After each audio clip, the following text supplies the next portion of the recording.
A question that I think the Detroit Pistons are going to have to answer this offseason is what's the best ideal team for each one of their young players? We're going to be breaking that down, what I believe is the best team for each one of their players in today's episode of the Locked On Pistons podcast.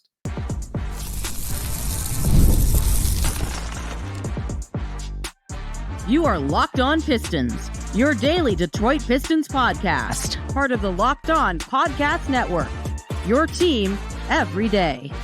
What's the deal? Welcome back to another episode of the Locked On Pistons podcast. Per usual, I'm your host, Kuka Hill. You can find me over on Twitter at Kuka Hill. I want to thank you guys for making Locked On Pistons your first listen of every single day. We're free and available on all your podcast platforms. If you haven't already, head to the YouTube channel at Locked On Pistons. Hit that subscribe button or leave us a 5-star review or whatever podcast platform you're listening to this on. That's another great way to support the podcast. And today's episode is brought to you by Prize Picks, the easiest, most exciting way to play daily fantasy sports. Go to prizepicks.com/LockedOnNBA and use code all lowercase LockedOnNBA for a first deposit match up to $100. And again, if you haven't already, you want to find the best way to support the channel or support the podcast, go hit subscribe at the YouTube channel. We're on our way to 9,000 subscribers. I want to get to 10,000 by the end of the next season, but we got to hit 9K first. So that's the first goal, but the long-term goal is to get to that 10K and join the elite club at Locked On. So please, if you haven't already, go hit that subscribe button.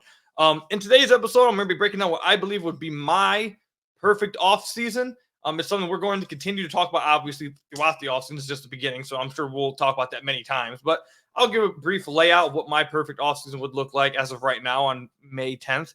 And also, does Tom Gores want to win? That's something you guys have asked me multiple times before, so we're going to talk about that as well. But the first topic we're going to talk about is what is the most ideal team for each one of the Pistons' young core guys. And we'll go by ranking of what I believe the Pistons have put of importance. So obviously, Cade would be first, and then we'll work our way down. This was something you guys asked me for on Twitter, and I thought it was a tremendous content or segment idea.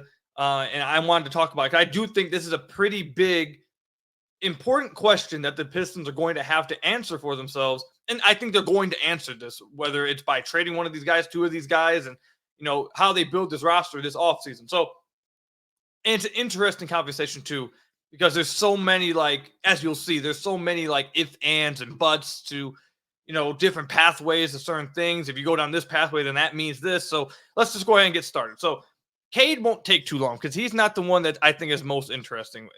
It's the next set of guys. So Cade, I think at this point, it's pretty clear. Just put spacing around him and give him a lob threat. Give him someone in his lineup. Just give him spacing at the positions 2 through 4, and then give him a lob threat. Now, the interesting thing is that Ausar Thompson, something I was begging for a lot throughout this season, and the more you saw it happen as the season went on, it continued to show really good results, is have spacing around Cade and Ausar, and let Ausar be Cade's lob threat. Let them run that kind of inverted pick and roll. Let them get those mismatches. Is the opposing team going to put a center on Ausar? Is that something they're going to want to do if you have him on the floor with Isaiah Stewart? I'm not sure that's something they're going to do. If you have him on the floor with insert stretch big that they could get this offseason, that's something that they would do. If not, then you're running pick and rolls, and the big man is pulled away from the basket if you have a stretch big out there. So that was something they were doing a lot as the season went on, or not a lot, I should say. They started doing more as the season went on. So, I mean, that's really it with Cade. It's as simple as give him spacing and a lob threat on the floor, and he'll be Gucci. Simple as that. Just to throw the number out there, they only used Ausar Thompson as a pick and roll man 37 possessions this year. It was in the 58th percentile. Synergy ranks that as good. So it was good results. Not nearly enough. They didn't do it nearly as much as they should have. But nonetheless, moving on. Because I think, like I said, I think Cade's the easiest one. So obviously just give him spacing and the lob threat somewhere. He'll be good. And obviously, I guess I could go in even deeper into it and say that you should probably always have at least one other capable scorer on the floor. So Cade, a guy next to him that can shoot, but also have the ball in his hands to create for himself and others. That's usually what most teams have. You need at least 2 guys on the floor that can do it. Even if you go heliocentric with it, even those teams, all of them, James Harden had CP3, Luka has Kyrie, and Jalen Brunson at one point. Jalen Brunson has Dante DiVincenzo, who's been elevating his play. Even OG Anunoby's been elevating his play a little bit. So, like I said, all those even heliocentric teams, I guess, in quotes, even have other guys. Now, this is the interesting conversation. I'm going to put Ausar and Duren into the same segment, and then we'll move on to Ivey. Duren and Ausar, I think, are the guys that conflict each other the most. Because I believe, I've been hinting at this throughout the end of the season and the beginning of the offseason, but I guess I'll go ahead and just give my take now. I was waiting to really dive into this until later into the offseason, but I'll do it now. I think the sample size we saw with or Ausar next to a stretch big is legit. I think it makes obvious logical sense. Remember, I tell you guys all the time, the way my process goes, first off, does it make logical sense? If I think about it, does it make sense before we see the results? Okay, it makes sense. Put Ausar next to a stretch big, you have more spacing. Okay, it makes sense. Now let's see how it actually plays out. And it played out even better than you would think it did with Muscala and Gallinari. And again, does it make logical sense to have multiple non-shooters on the floor in Ausar and Duren? Probably not. And if you watch it play out, it didn't play out very well. So I think those two guys are the ones that conflict each other the most. So the question the Pistons have to answer this summer is, I think, by the end of the offseason, and this will probably be a little bit of a hot take, but it is what it is. And they may not make this rash of a decision this offseason, but I think they need to. Is it Ausar or Duren? You got to pick one. Like, is it going to be Ausar Thompson you want to keep moving forward, or is it Jalen Duren? Because I don't know if you can run two non-shooters in today's NBA with how. Because again, remember pre-draft, I was higher on Asar's outside jump shot based off what he did in OTE, how he was creating self-created threes, sidestep three step. I did not expect him to be this bad of a shooter. The fact that he's this bad of a shooter his rookie year, I think it's a clear decision you have to make here. You can't have Duren and Ausar on the floor. You just can't, I don't think. So if you're going to build around Ausar, or the most ideal team around Ausar is Cade and Ausar with shooters all around them. You get just pure snipers around them. You go get a stretch five. Can Stu be that stretch five? Maybe. Stu is someone that really impressed me this year. I'm not going to lie to you. I was not high on him before the year, but he did impress me this year. I don't want to say he's turned me into like a big fan of his, but he definitely proved me wrong in a lot of aspects. So could you run Stu at the five as the stretch big? Maybe. It just depends if defenses are really going to respect him like that. He improved his shot himself, yes, but did defenses really care about it enough? Not really. So it depends how much gravity he actually has. If they could go out and get a legit stretch five, then go do that and just get two. Simone Fontecchio. So you got Cade, Ausar, Simone Fontecchio, a stretch five, and then go get another guy, whether it be in trades or free agency, another wing, 6'6", 6'7" type of guy who is a sniper and can play some defense. I think that would be the most ideal team around Ausar Thompson. You give him some of the secondary playmaking reps that if you were high on Ausar pre-draft, that's what you wanted to see from him, what made you believe in him. So what I would say would be the best for Ausar Thompson. And that would mean moving on from Jalen Duren, which, again, I think that's the decision they're going to have to make at some point this offseason. If it's Jalen Duren, if you choose Jalen Duren, then it's kind of basically the same thing with Cade, where you're just surrounding them with snipers. Like just 2 through 4, all you want is pure snipers. The gravity is so intense that Duren is going to have lobs for days, easy dunks for days. When he sets a hard screen on Cade, it's creating a bunch of space for him and Cade. And if they help down on Duren and his gravity as a lob threat really shows off, then you're kicking out to a sniper and you're generating open threes just like that. Like that right there is the most ideal team around Duren. Now, the counter to the whole, pick Ausar over Duren would be, is Duren probably the most seamless fit with Cade offensively? Now, defensively, I don't agree, but offensively, is he probably the most seamless fit? Yes. However, like we've mentioned before, Duren, the center position, getting a guy who's a lob threat that plays defense is probably the most, I would say, the easiest position to grab. Like, it's the easiest position to have. You don't need to spend a lot on it. You may get a center that can only literally do that. Catch lobs, set screens, and play defense. That might literally be all he does. You can give him like $12 million. You can't get nothing else out of him, but having a center that can do that probably is enough. So that's the thing with Duren. But the most ideal team around him is pretty much the same thing as Cade. Just get shooters around him and run pick and roll to death. And then you can utilize Duren in some DHOs because he has that ball handling ability. You just have shooters all around him. Guys that are movement shooters like Simone Fontecchio was. Guys who, if you come off the DHO, the defender's trailing, they're pulling off right off immediately, just like that. That if you're running DHOs and you have to top block them, which is you're denying them the ball basically, you're stopping them from coming around the DHO, they can backdoor and Duren's hitting them. So that's the kind of shooters you need around them. I think Duren, it's pretty simple with Duren. With Ivey, the most ideal team around Ivey, I think you need defenders at almost every position. Like you need legit defenders everywhere because I think he's that bad of a defender. So you need people who can cover for him defensively. Offensively, it's hard to. Ivey's probably the hardest one to build around offensively, or at least have an idea of which way is the best. Because before his rookie year, the whole thought process of Jaden Ivey was he can play off ball. He doesn't need the ball in his hands. But then after his rookie year, everyone's like, hey, he improved a lot with the ball in his hands. And then this past year, people were saying he didn't have the ball in his hands enough. He needs to have the ball in his hands a lot more. So if you're going down the route of Ivey needs the ball in his hands, then you probably want to just let him kind of like, he's not this caliber of player, so don't take me too serious, but like the Russell Westbrook after KD left kind of style, where you just have like role players around him who can space the floor and shoot, and you just kind of let him go crazy with his athleticism, that kind of thing, where you're kind of letting him just like get defensive rebounds or immediately get the ball off transition and just fly around everywhere, give him a high usage rate. And you're probably going to have some turnovers that come with it, but you're going to have a lot of flashy plays. You're going to have a lot of crazy stuff that happens because of his crazy athleticism and his ability to constantly put pressure on the rim.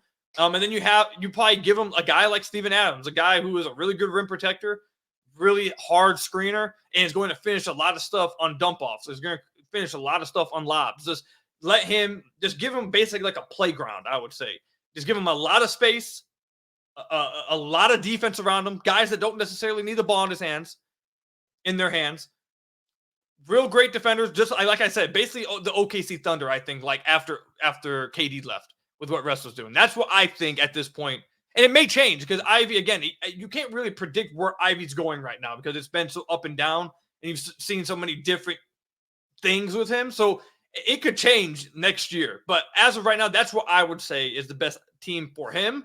Specifically, I would compare it to what the Thunder had with Russ after KD left. And you wouldn't have that same success right now. Like I said, Ivey's not the same caliber as Russ, but just that idea of a team, I think is probably what would be best for Ivey. I know this is a heated argument with Ivey. Does he need on-ball reps? Is the best version of him with on-ball stuff? I've held for a long time that the best version of Ivey is a guy who has the ball in his hands. Like, do I think the most perfect version of Ivey is a guy that can play off-ball? Yes. But through 2 years, I think he needs the ball in his hands. If you want the most out of Ivey, I think he does need to have the ball in his hands. So that's why I go with that comparison. So let me know what you guys think, though. Comment section down below or over on Twitter. Do you guys agree, disagree with me? You can find me over on Twitter at KukaHill, or again, comment down below in the YouTube comments. When we come back, what's my perfect offseason for the Detroit Pistons? We'll talk about that when we come back.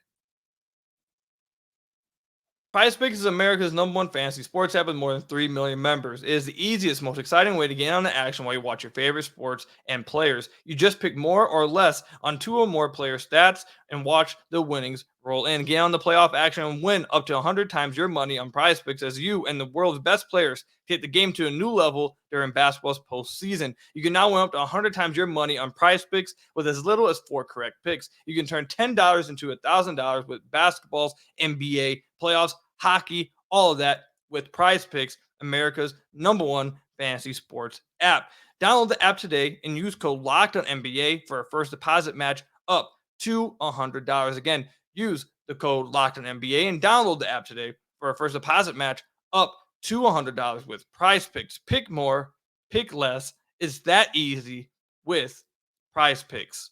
Passion, drive, and patience. The formula for winning championships is also what keeps your ride or die alive.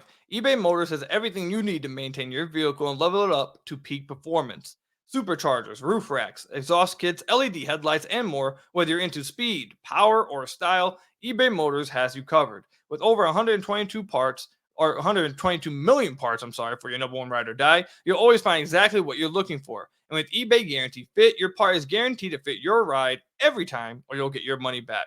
Because with eBay Motors, you're burning rubber, not cash. With all the parts you need at the prices you want, it's easy to make your car the MVP and bring home huge wins. Keep your ride or die alive at ebaymotors.com. Eligible items only. Exclusions apply.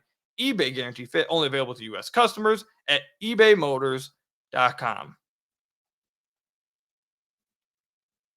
So I want to thank you guys again for making Locked On Pistons your first listen of every single day. We're free and available on all your podcast platforms. If you haven't already, head to the YouTube channel at Locked On Pistons, hit that subscribe button, or leave us a 5-star review on whatever podcast platform you're listening to this on. That's another great way to support the podcast. So my perfect offseason for the Detroit Pistons this offseason. And again, like I said, this is something that's going to be talked about multiple times throughout this. Like, we're only in May. So we'll talk about what I think the Pistons should do this offseason, obviously, probably almost every week. But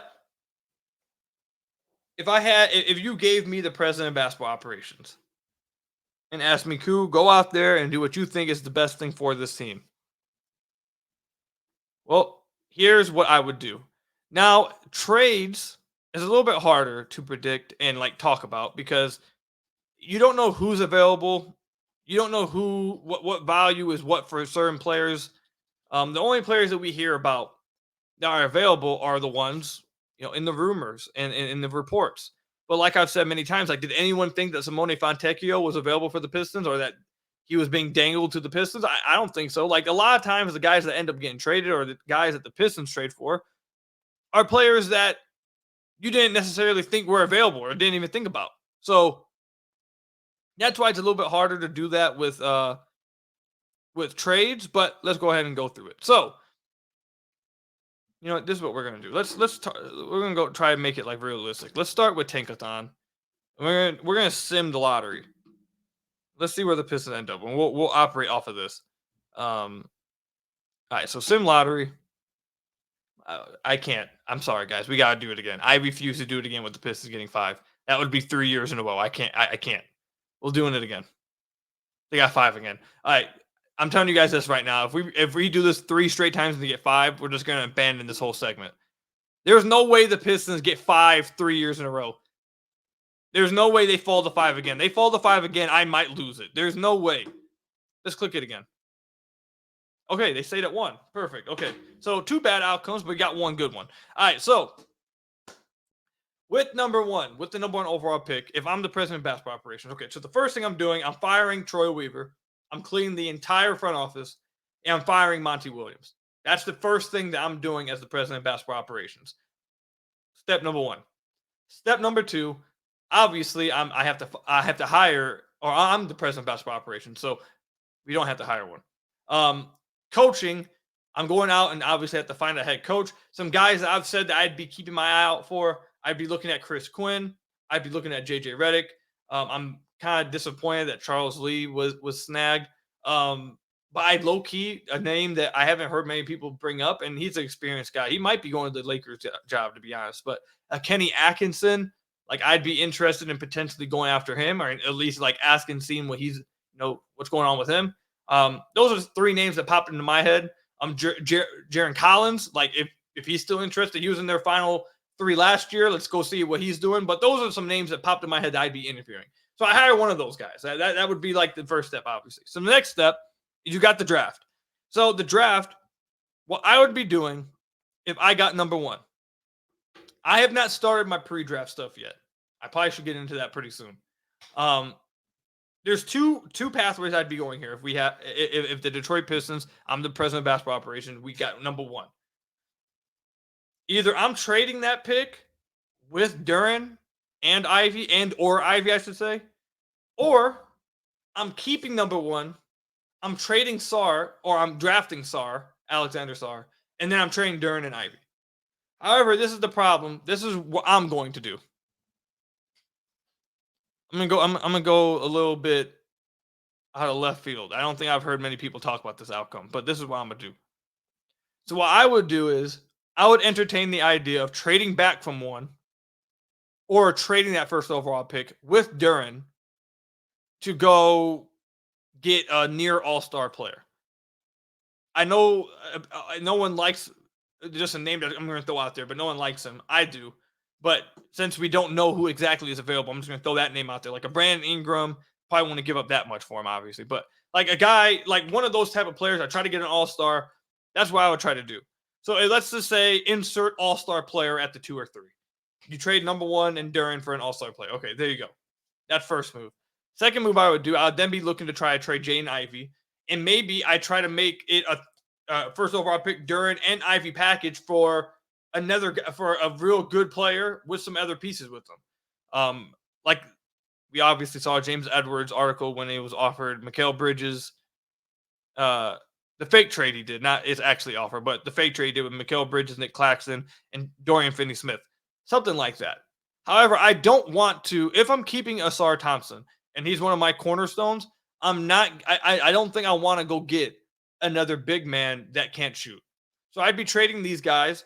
I'd be trying to trade back in the lottery or in with the first overall pick. Because I've heard from some people that there are some stretch bigs later in the back half of the lottery. So I tried to trade back first, see if I can trade back and get a stretch big, a stretch 5 that I really like.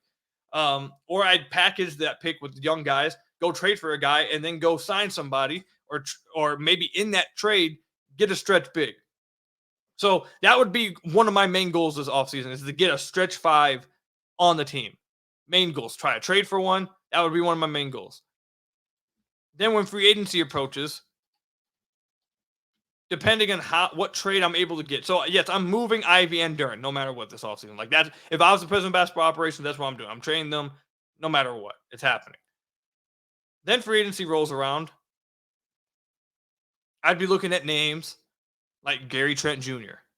I'd peek around Klay Thompson. See if you could actually get Klay or not. Don't know if you could do it. I'd be interested in Klay Thompson. Outside of Klay and them, obviously, I'd be interested in Tobias Harris potentially. A name that you guys, D'Angelo Russell, another guy I'd be interested in bringing onto the team. A guy that one of you guys tweeted at me and told me you'd be interested, that is a low-key name. I'd like this as a low-key sign, like not expensive at all. A guy like Seti Osman, I think, would be an intriguing cheap option. You don't have to pay a lot for him at all.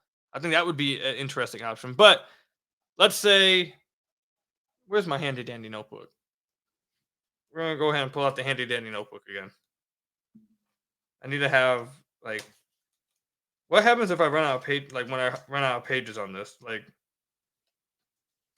do I need to buy a whole new notebook, or do I? All right, anyways. All right, okay, so let's say we got Cade. We have Ausar. I trade that first pick and Duren or Ivey for insert all-star. I got Simone Fontecchio. And then insert stretch big. So either one of those, the trade I'm doing with Ivey and Duren, are either getting me a near all-star or it's getting me a stretch big. And then depending off that, if I get a stretch big, I'm going after D'Angelo Russell or Gary Trent Jr. Like that's what I'm doing. If I already have that stretch big on the roster, I'm going after one of those guys. I might go after again, Klay Thompson's a guy I will look at. Tobias Harris, I'll try to look at as well, try to bring him to the team, see if I can get him for like $20 million. I can have Cade, Ausar, Simone Fontecchio, Tobias Harris in a stretch 5. I think that lineup would really work. Then I'd use the rest of my money in free agency, whatever I have left, to get guys, like I said, like a Shetty Osman, that would be cheap, have him come off the bench. A guy like, I saw someone else bring up, I'd be interested in a guy like Chris Dunn. That'd be an interesting name as well. Maybe a Caleb Martin as well. Something that would be interesting. And then you got Stu backing up the backup 5 position.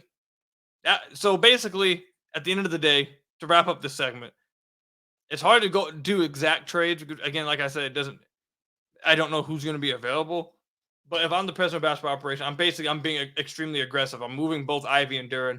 I'm thinking about trading the first overall pick. I don't know if I want another guy who can't shoot. And I know some people are high on SARS outside shooting. So if after I do my pre-draft stuff, I feel high on Ausar being a shooter, a stretch big type of player, then I draft him. If not, I'm trading the pick. I'm trading back, getting a stretch big, or I'm trading for an all-star player or trading for a stretch big. And then depending on that, I'm inserting the holes through free agency.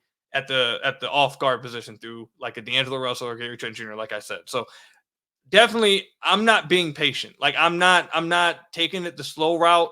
I'm not bringing back a lot of these guys. Like at most, I want to bring back like maybe 4 players, 5 players from this team: Cade, Asar, Stu, Marcus Sasser, and Simone Fontecchio, Quinn Grimes. That's like 6. I don't want to bring back many players from this team. I'm being aggressive and completely revamping this team. And I'm firing Weaver and I'm firing Monty Williams. That's what I would do this offseason. That would be perfect for me. And go out there and try to push for a play-in spot. Give Cade the spacing that he needs. Give Asar the lineup that he needs. And go out there and see what happens. That's what I would do. Being patient is not something I would do at all. Not even remotely close. Not even close. And yes, like I said, I'm trading Ivey and Duren this offseason. So that's what I would do this offseason. It's hard, like I said, it's hard to have specifics with trades. But yeah, that's basically what my idea would be. That's how I'd enter the offseason. And then however, whoever became available, then I attack it that way. So let me know what you guys think. What would you guys do this offseason? What would be your perfect offseason? What would you want to do?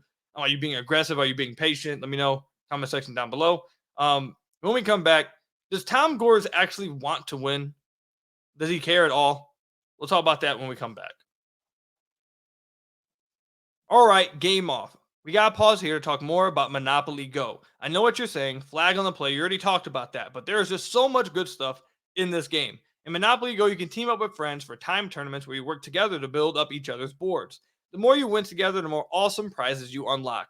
And there's so much more to get. Unique stickers you can trade with friends to complete albums for big prizes, cool new playing pieces to travel the boards with, hilarious emojis for taunting friends where you smash their buildings or heist their vaults. That's my favorite. Like taunting and talking trash. That's what I love to do. And the fact you can do it on here, love it.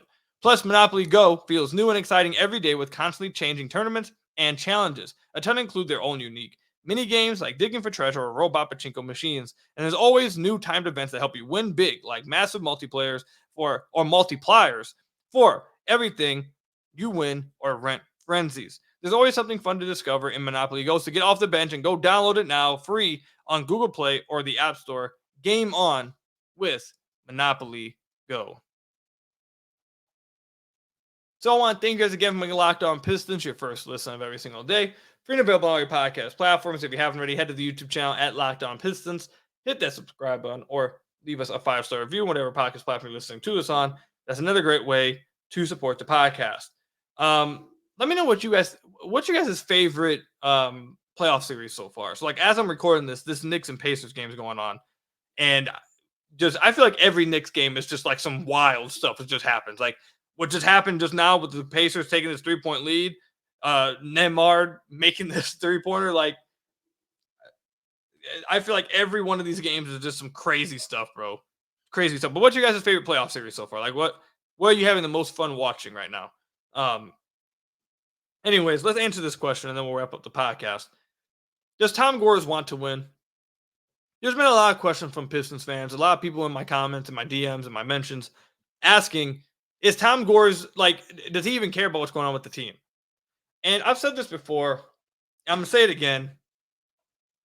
Talking about Tom and trying to, like, correctly put, like, the right amount of blame and correctly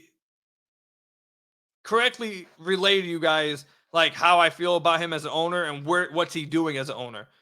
It's tough because he does deserve blame for how a lot of this stuff has come down or happened because he is the owner. Like, that's just how it goes. However, do I think he wants to win? Yes. Like, I think very clearly he wants to win. One of the things you want from your owner is to open up the pocketbook. Like, having an owner that refuses to spend money, that's tough. One thing that Tom Gores has proven multiple times, over and over and over and over again, is that he will spend money if he thinks that's going to help the team. So I don't think the problem is, does Tom Gores care about winning? He does care about winning. He wants to win. I don't think that should be the question here. The question that should be asked is he doing what the right things to get that winning to happen? And that's where the problems arise. From what I understand, from what I sense, from what I've heard, and also just from what we've watched happen, some of the actions that have actually happened, I think what's caused some problems is that at the beginning, I think Tom was involved a little bit in his ownership. I think he was involved a little bit in what was going on. And then I think after Stan was fired, they moved on from Stan and they brought in Troy Weaver. Arn was part of the front office. They brought in Troy. And now Tom is saying, you know what, I'm going to take a step back. Maybe I'm too involved. I'm going to trust these. I'm going to trust Arn. He's going to be the guy I go to for the support and for what to do. I'm going to trust Troy. I'm going to trust those guys. I'm going to let those guys do their thing. I'm going to have some input, obviously. Like, I want to be aware of what's going on. But I'm going to let them do their thing. Whatever they decide, I will support stuff. And I think the problem is that before he was involved, he was too involved. You probably don't want him too involved. And now I think the problem was the people he decided to trust and elevate were not the right people. I don't think Troy's proven to be the right person he should have trusted. I don't think Arn's proven to be the guy he should have trusted. So now I think you're in a bit of a dilemma here, which is why I think it's a tough situation. Because do I question whether he wants to win or not? No, he wants to win. And he will spend money to win. He'll do whatever it takes to win. And he has. It just hasn't worked out. Like I said, what you want from an owner is to spend money. He's spent money anytime he thinks it's going to create wins. It just hasn't. It's been the wrong people he spent money on. The problem, the crossroads that you're at here, and why I think it's going to be so interesting to see what they do this offseason is, so you were involved and it didn't work. You trusted people and it didn't work. Now what do you do? Like what pathway does he go down now? I'm sure I'm sure at this point, if I'm putting myself in Tom Gores' shoes, I'm sitting here like, well, damn, like what the hell works then? I tried to be involved. I was too involved. So I wanted to take the step back and trust people. I trusted people and they didn't work out. So how am I, like, when I hire this president of basketball operations, should I be involved? Do I trust this guy fully? Like, what do I do? Like, what's the right approach here? So I think that's the problem. That's going to be the biggest problem that the Pistons are trying to deal with here.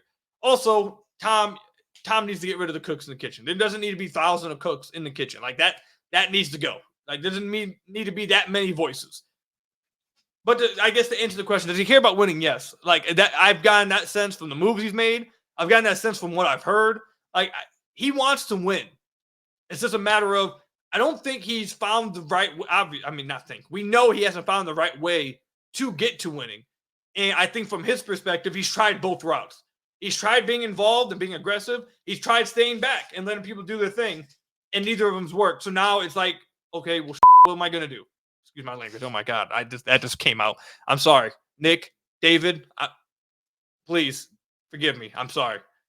It wasn't it wasn't that bad of a 4-letter word, but like, maybe I should go back and like put a beep over that, but I don't have that soundboard. So anyways, let's move on before I get myself into some more trouble. That's all I've got for you guys today. Thank you guys for making Locked On Pistons for your first listen of every single day. Free and available on all your podcast platforms. Hit that subscribe button to the YouTube channel. Leave us a 5-star review, whatever podcast platform you're listening to this on. That's another great way to support the podcast. I'll catch you guys in the next one. Stay safe out there. Till next time. Peace out. David, and Nick, please, and all my listeners, please forgive me. I promise I don't. That's not a word in my vocabulary. I don't say the 4-letter SHIT word like that. That's something I do. I'll catch y'all later.